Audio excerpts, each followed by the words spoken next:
So, Borodai, everyone. So, by way of introduction, I'd just like to sort of say a little bit about why we're having this special Father's Day gathering this morning. And I'm sure that you're all aware with the Ten Commandments.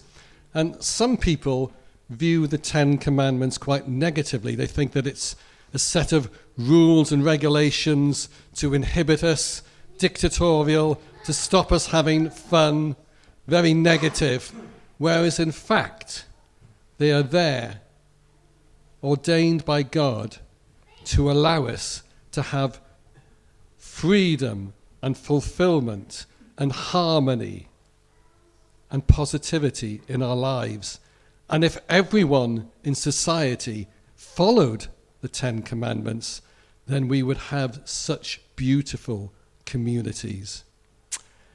Who can tell me what commandment number 5 is?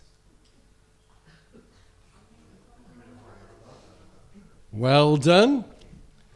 So some of the commandments refer to our relationship with God, and some of the commandments refer to our relationship with one another. And this one refers to the relationship that children should have with their parents. Honor your mother and father. Honor your father and mother. Rhaid I ti bachu dy dad a dy fam. And honor is something that we as a church here at Capel Goleudy state is part of our core values. It's part of our DNA. And it's something that is foundational within the scriptures. Romans 12 verse 10. Honor one another above yourselves. Dangos pach at eich gilydd. So we are supposed to continually honor one another. Now I'm going to embarrass somebody here this morning. Well done, Karen Williams, because I don't know if you're aware, but at the end of every gathering, Karen will send a message out thanking everybody who's taken part in the preparations and the delivery of the gathering. It's just a little word to sort of say thank you, well done. What is Karen doing? She is honouring people within the Capel Goleudy community. It's all part of the culture of honour that we want to promote as part of our core values. And so this morning, as part of that, we are seeking to honour fathers on Father's Day. And I'm going to talk very simply, very briefly about what I think the scriptures tell us about 3 qualities that a good father should demonstrate. I love this photo. So, can you recognize these 3 main characters? Here we have George, Gethin and Caleb on their way to the summit of Aruri, the summit of Snowdon. And of course, their fathers are with them. Alan, Alex, Stefan. Now, it would have been so easy for Alex, Stefan and Alan to have said, let's go up Snowdon, let's have a real good time together. The wives, the mothers, can look after the kids. We don't need to take the kids with us. But no, they took their sons with them because they wanted that bonding experience. And a good father will always make time to spend with his children. But that is not always the case. I'm going to read you a song that I came across many years ago when Rob Parsons referred to it in his book, The 60-Minute Father. Just bear with me while I go into my iPad with the code.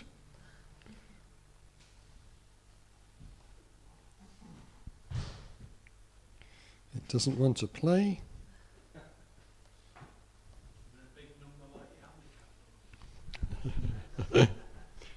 It's called The Cats in the Cradle. My child arrived just the other day. He came into the world in the usual way. But there are planes to catch and bills to pay. He learned to walk while I was away. And he was talking before I knew it. And as he grew, he'd say, I'm going to be like you, Dad. You know, I'm going to be like you. And the cats in the cradle and the silver spoon, little boy blue and the man in the moon. When are you coming home, Dad? I don't know when, but we'll get together then. You know we'll have a good time then. My son turned 10 just the other day. He said, thanks for the ball, Dad. Come on, let's play. Can you teach me to throw? I said, well, not today. I've got a lot to do. He said, that's okay. And he walked away, but his smile never dimmed.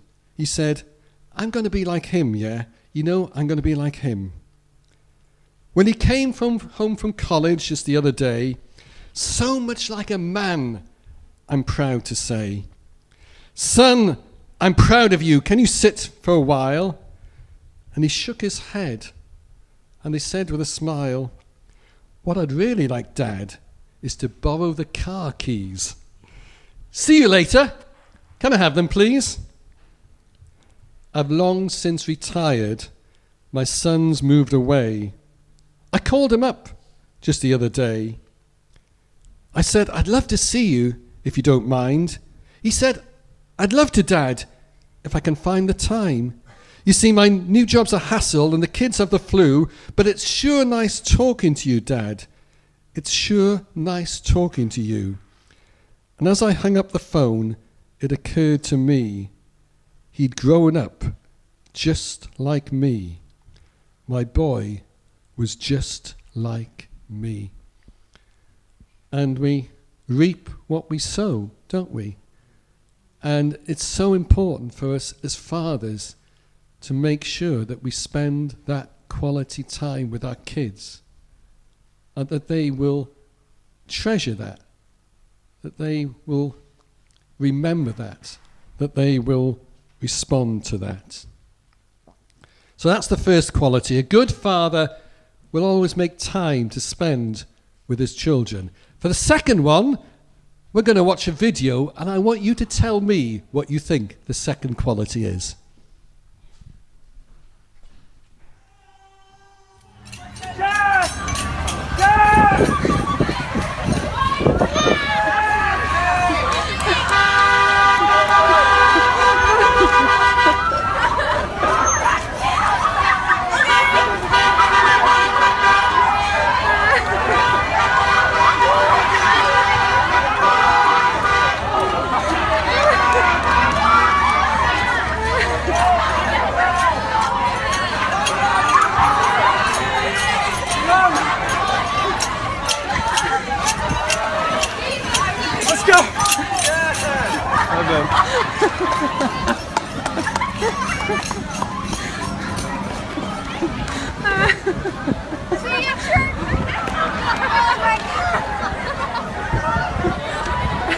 It wasn't my idea.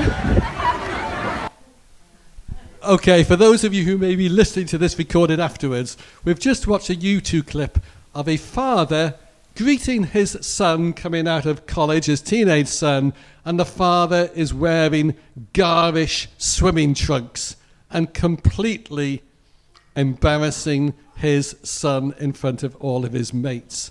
So what's the second quality?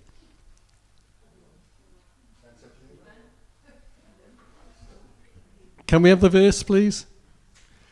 Colossians 3, verse 21. Fathers, do not exasperate your children, or they will become discouraged. A good father does not set out to embarrass and exasperate his kid.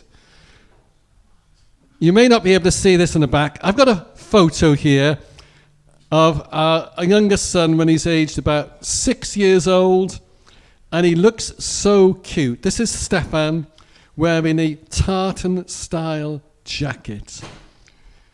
And when we went over to see Stefan, Liz and I, 4 years ago now, where he's living in Sydney with his partner, who we'd never met before, and we gave his partner a cute photo of Stefan. Do you think Stefan thought that was cool? No. He was embarrassed. I had provoked him. It wasn't the thing to do. And actually this verse, it's got different translations, and the Welsh verse, I think, is better, to be honest. It says, Rhaid I chi tadau peidio bod mor galed ar eich plant, nes ei bod nhw'n digaloni. And some translations say, fathers, don't be too hard on your children. Or another translation is, fathers, don't crush your children's spirit. So that's another very important quality for a good father. And the third quality I'd like to finish with is a good father will be generous in his love and affection towards his children. And 1 John 3 verse 1 says, how great is the love that the Father has lavished upon us, that we should be called children of God. It doesn't just say that the Father loves us. It says that he has lavished his love upon us. And I remember one Bible commentator putting like this. He wanted to use the analogy of a cream tea and how you put dollops of cream on your scone, lashings of cream. The scone is lavished with the cream upon it. And that's the picture that he gave of the sort of love that the Father wants to pour out on his children. When I celebrated my 50th birthday, I just wanted to give thanks to God for reaching the age of 50, being in good health, and having had a blessed life. And so when Liz asked me what did I want to do to celebrate my 50th birthday, I actually came up with, I want to go on a spiritual retreat and just give thanks to God. So I actually spent a 5-day silent retreat at St. Bino's Christian Retreat Centre near Holywell. And in the room where I was staying, there was a very famous print of the painting by Rembrandt. And here it is. And I know that we refer to the parable as the parable of the prodigal son, but really the better title is the parable of the ever-loving father. And we've just sung, haven't we, about how the prodigal receives that unconditional love from the Father when he returns. And this painting I reflected a lot upon during my retreat, because it just shows the tender embrace of the Father towards the Son, despite everything that the Son has done. There is still that generous love and affection shown by the Father to the Son. And that's the sort of love, affection that a good father will have for his children. But the difficulty is, of course, that we live in a broken world, and not all children receive that generous love from their father. And so there is such a desperate need for people to model the love of our Heavenly Father to those children who haven't received that kind of love from their natural father. So I'm going to hand over to Phil Bradbury, who's going to interview John Heaton about some of the vital work that he does with Eagle's House, sorry. Good morning. Thank you, Dylan. Big welcome to Super John here. Oh, you just love this guy. And so we were thinking of, somebody that we could interview and talk about, and just have a bit of a journey time with John. initially, John, just a bit of background. Obviously, you were a child once, and so tell us about. You're guessing. I am guessing. Yeah. So tell us about your dad and you as a child, and then tell us about you being a dad to your children, etc. Well, Alex will be pleased to know that my father was in the RAF during the Second World War, based in India, and he was there for about 2 years. So my older brother was 10 years older than me. When my father came home, my brother didn't even know him. My father was a strong character. He played rugby league for St Helens before the war, but I didn't hold that against him. He was always proud of his sons. Became a Christian later in his life, and when I left school, I passed the entrance test for the Marines, but my dad said I had to get a proper job. So I took another offer that I'd been given of a commercial apprenticeship, and to start with I became an accountant. Can't believe that still. But also I was so close there to making a huge mistake, because I ended up in the parachute regiment. Before I gave my life,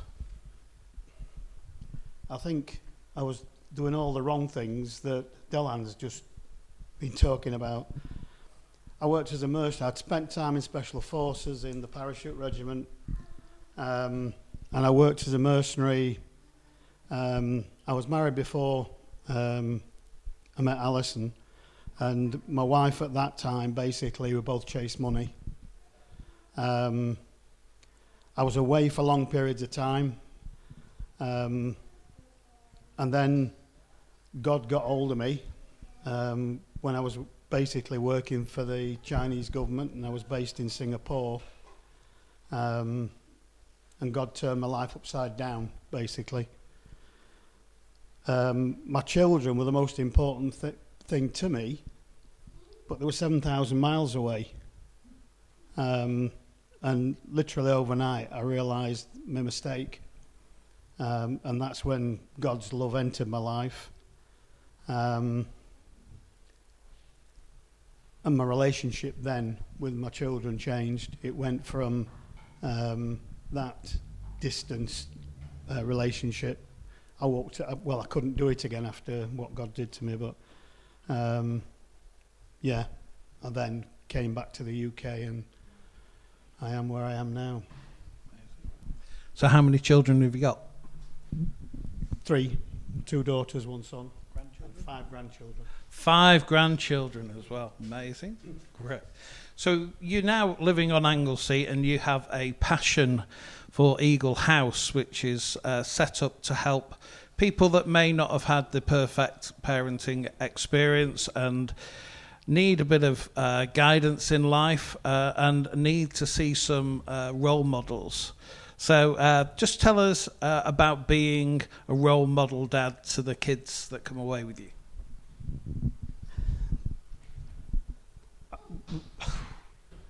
When we started Eagle House, we went to Romania for quite a few years working with orphans there, and we used to sit by the campfire, and you needed big knees because you had 2 or 3 kids on each knee because they just wanted love. 2 kids, a 6-year-old and a 3-year-old, were living on the streets because the father had decided they couldn't afford to keep them, so he kicked them out of his house in the winter, -20. And the 6-year-old was looking after the 3-year-old. When the 6-year-old started begging for money, so they got something to get food, father heard about it and made her turn over half of whatever she got to the father. She had to go to the house to give him the money, but he wouldn't allow either of them in. Girls. One of the young women that used to come on these camps when I went back, I used to sit and have a meal with them. I used to let them know I was going to this little Italian restaurant, and they'd just come from the streets and what have you. And this girl was sat opposite me, and she said, "Why you keep coming," she said, "and you ask for nothing back?"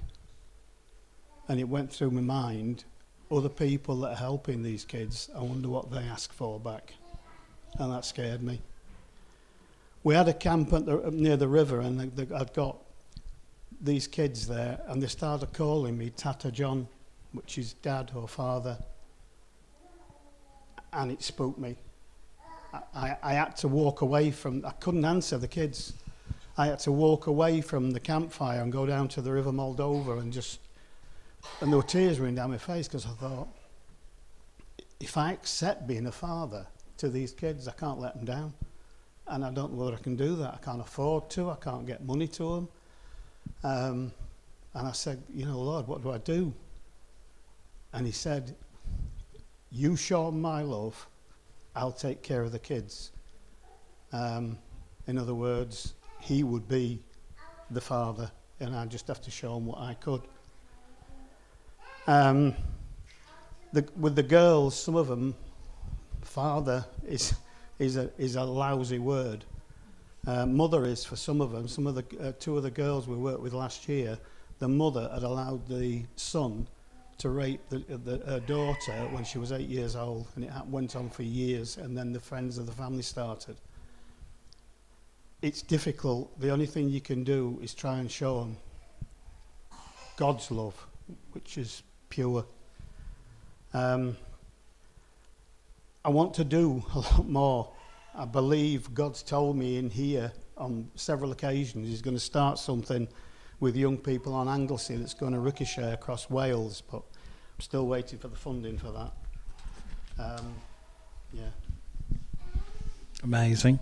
And I know you've got lots of testimonies. But, at the core and through your journey, you've had Jesus. So just tell us, during the times of where you see Jesus work as your Heavenly Father, so how Jesus is to you, but also working through you. There are two aspects there of your relationship with Christ. When I became a Christian, in a hotel, I was staying at the Shangri-La Hotel in Singapore, and I had a suite of rooms held for me. And I thought I was a million miles away from where God wanted me to be and where God was. And he was right outside of me. I would literally not be stood here now, and I don't mean that I might be somewhere else. I mean, I wouldn't be here if God wasn't real and he wasn't with me. I'd be dead now. On the courses, we see God on every course. One young man from Carnarvon, he'd been banned from the town centre for beating the police up. And on the Wednesday night of the course, he asked if he could go home because it was too emotional. The young girls, one of the young girls I was quoting when I was talking about wrong impression of a father, she wouldn't speak because of what the father and mother had done. She'd come down into the group sessions, pull her hair over her face and just sit like Thing off of was it Thing? It had that long hair. Yeah. And then on the Wednesday night,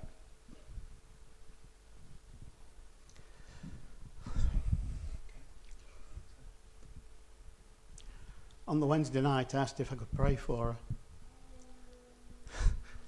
The next morning, she came in, bounced into the room. Even the lads and the other lasses on the course were gobsmacked. Bounced in the room. What's for breakfast this morning? Came in and sat down at the table. She was chatting. We couldn't shut her up. her and 2 other girls that we worked with that had also tried suicide.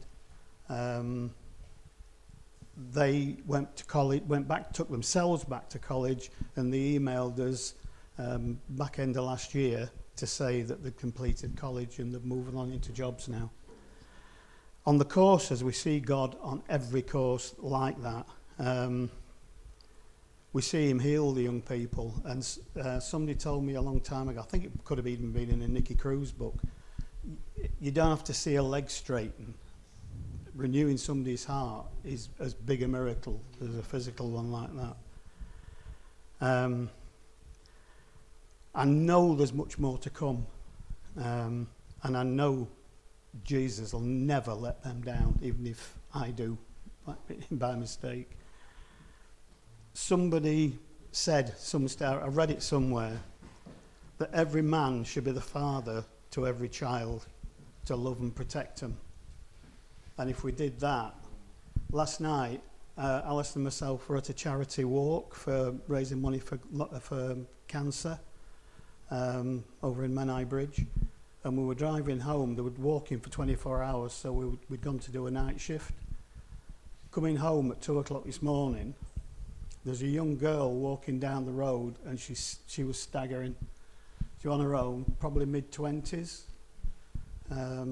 We drove past because she looked dishevelled as well, and it was raining. And we couldn't go home. So we turned round and went back just to make sure she was okay. And even one of her friends turned up to, sort of take her home. We'd offered to take her home. And still now, I'm going to have to call back where she told us she worked just to make sure she got home. Just being the father, innit? Yeah. Amazing, thank you. I love the fact that you acknowledge the role of father, but using Father God's power.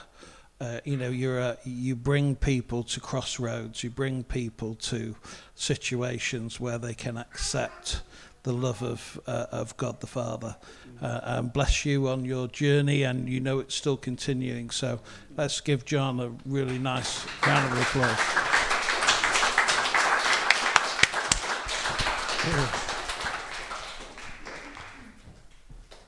That was so precious, that was so powerful, wasn't it? So let's continue to uphold John in prayer and the incredibly important work that he does with Eagle's House in modelling the fatherhood of God to kids who need to discover that love.